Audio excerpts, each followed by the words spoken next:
Tem uma parada que é... Deus. E que é uma questão filosófica da tomada de decisão na minha visão, que é o seguinte. O que é a vida? A partir do momento que teve o Big Bang... A partir do momento... É um meme. Que teve o Big Bang...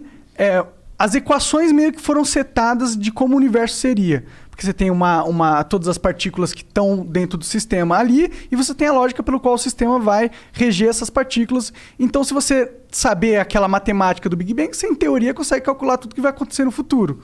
Nossa, você trouxe uma coisa absolutamente maravilhosa, tá? Uma discussão absolutamente maravilhosa.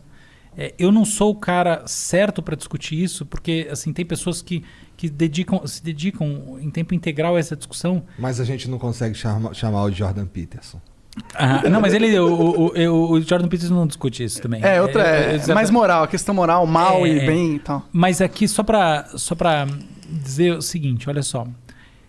Essa ideia é uma ideia que pressupõe que o movimento das coisas ao longo do tempo, ele é necessariamente o fruto de um grande algoritmo, certo?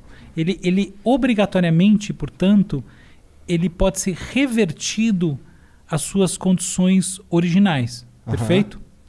Existe uma teoria alternativa, que é uma teoria computacional do que diz o seguinte: é só na computação das coisas que as coisas vão se revelar. O que significa o quê?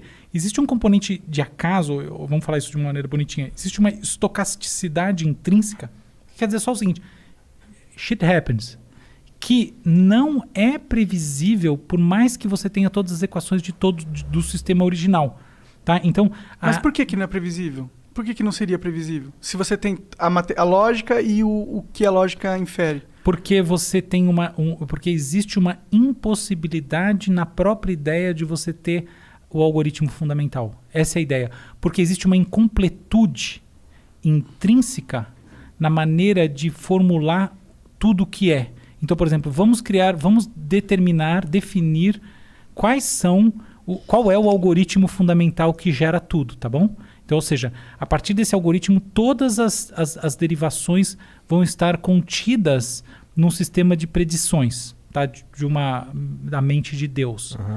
O problema desse algoritmo que habitaria a mente de Deus é que ele assume que existe uma completude na maneira de prever as coisas. Só que, eventualmente, existe uma incompletude intrínseca, que é uma incompletude que está na própria essência da matemática. E você não vai conseguir nunca ter esse algoritmo pela própria definição do que é um algoritmo. Entendi. O que no fundo é simples de entender. Só que a hora que a gente vai converter isso em equações e tudo mais, você vai chegar numa coisa alguns teoremas muito complexos. Não, imagina, para você provar que isso é verdade, imagino que...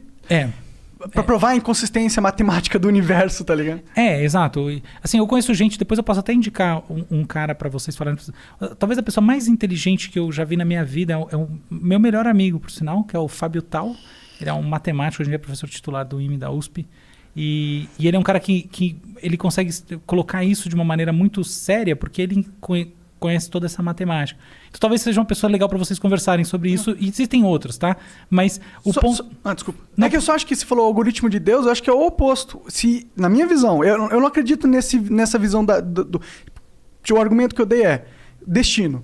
Existe uma lógica, existe a matéria, existe a lógica pelo qual a matéria funciona, portanto, tudo está predeterminado, nada do que a gente faz é realmente uma escolha. Aí está na questão da escolha.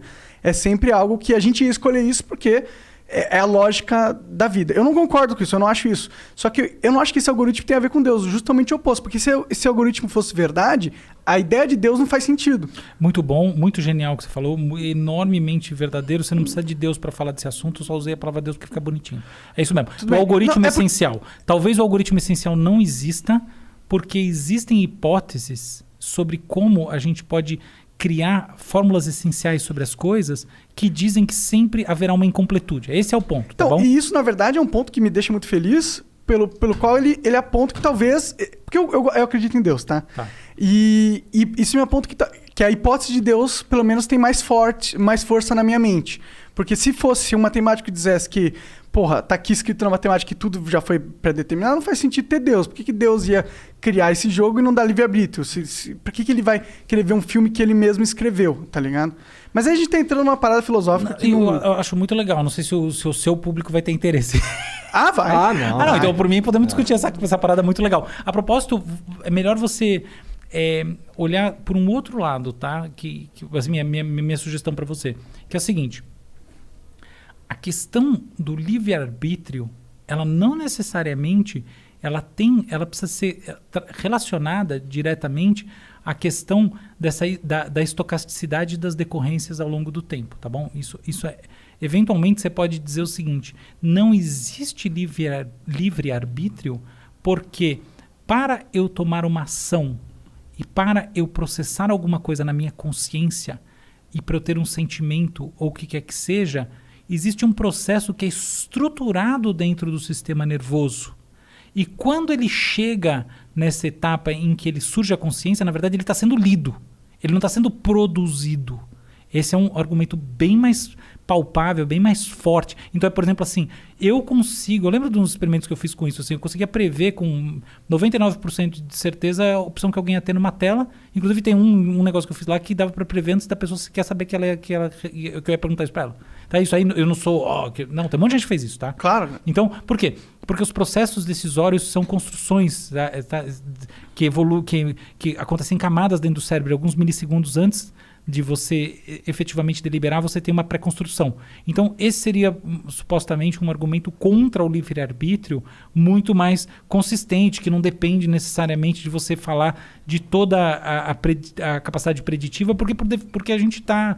Ela é uma discussão meramente teórica. Entendi. Tá? E a incompletude matemática, na verdade, ela não tem nada a ver muito com essa discussão, porque ela é uma discussão que está muito mais dentro da própria filosofia da matemática. Tá? Tem um cara chamado Gödel que escreveu sobre isso, tá? Na verdade criou um teorema e a partir dele um monte de filosofia em torno que gerou esse papo todo. E que eu fico até com vergonha de ficar falando muito, que os matemáticos acham que é a maior bullshitagem ficar conversando essas coisas. Tá? Porque matemática... de derivações conceituais, filosóficas e neurocientíficas em cima dos... Ele acha que não dá pra determinar nada disso, só se importa com a matemática. Exatamente, que todo mundo que faz isso tá forçando uma barra monstruosa. Interessante, exatamente. De matemática. Não, a matemática é um tipo de louco legal, tá? Não, eu gosto pra caramba, mas eu gosto de discutir sobre as loucuras que eles inferem também. Exatamente, só que eu quero ter liberdade de brincar em cima. Né? Mas matemática em geral, o matemático bom mesmo, assim, dos grandes do mundo, não acham essa discussão tão séria, tá? Mas fecha o parênteses aqui, não importa. A questão é que eu acho que a gente tem uma discussão de livre-arbítrio que é muito mais importante hoje em dia, que é essa. Então, por exemplo, se eu faço uma neurocirurgia e através dela eu insiro circuitos cerebrais usando a chamada neuroprotética, tá? Então, coisas que eu posso eventualmente estar mapeando no seu cérebro através de, por exemplo, eletrodos, aquilo que você está formando em termos de inputs cerebrais e através de um algoritmo, né, de chamada inteligência artificial, prever alguns milissegundos antes da chegada da consciência, algumas coisas. Não todas, tá? Não pensamento abstrato, nada disso. Até se vocês quiserem que eu comente um lance do Elon Musk e do rei do caô, tem muito a ver com isso. Mas daqui a pouco eu chego lá. Claro. Só para pegar esse ponto como essencial, essa é a verdadeira discussão do livre-arbítrio hoje em dia do ponto de vista científico. Porque, de fato, os processos decisórios, os processos perceptivos, né, e as representações mentais na consciência, que em última análise são percepções, eles têm, e os processos motores, fundamentalmente, eles não são simplesmente emanações de si mesmo, eles são leituras que você faz de si mesmo. E elas tomam tempo, tá? Então elas têm... E não é o tempo... no sentido que os físicos tomam. Não. É o tempo do mundo físico, do mundo newtoniano, tá? Milissegundos, assim, tá? Não é o tempo. Não, é milissegundos. Toma tempo esse troço. E aí você consegue ter toda uma coisa que fala, que belo livre-arbítrio é esse que eu consigo saber o que a pessoa vai fazer antes dela própria, entendeu? Mas então, aí dentro dessa discussão, eu acho que cabe, tipo, existem ações que a gente tem o nosso sistema automático. Sim. Né? Que é um sistema... 90% do cérebro, ele tá fora da consciência. Salve, galera! Quer descobrir como esses canais de corte estão gerando entre R$ 1.000 e R$ 5.000 nos primeiros meses de monetização? É isso aí, renda passiva sem precisar aparecer ou produzir conteúdo. Eu fiz isso no meu canal e segui o passo a passo que o Peter ensina. Ele tem vários canais milionários, inclusive alguns sem aparecer. Olha a quantidade de inscritos desses canais que ele gerencia. Acredite ou não, Ei Nerd, Nerd de Negócios, TV Cifras e mais um monte de negócios pela internet. São canais gerando renda passiva consistentemente todos os meses. Recentemente ele lançou um treinamento chamado Viver de YouTube por um valor ridiculamente barato. É só seguir o passo a passo que eu segui e deu certo. E você também vai conseguir gerar entre R$1.000 e R$5.000 todos os meses rapidamente. E se você continuar aplicando as técnicas que ele revela lá no treinamento, vai aprender a como triplicar esse valor, sem esquemas, pegadinhas ou promessas milagrosas. E ainda ele dá uma garantia de 7 dias nesse treinamento. Se você comprar e não gostar, é só pedir o reembolso. Link está na descrição do vídeo.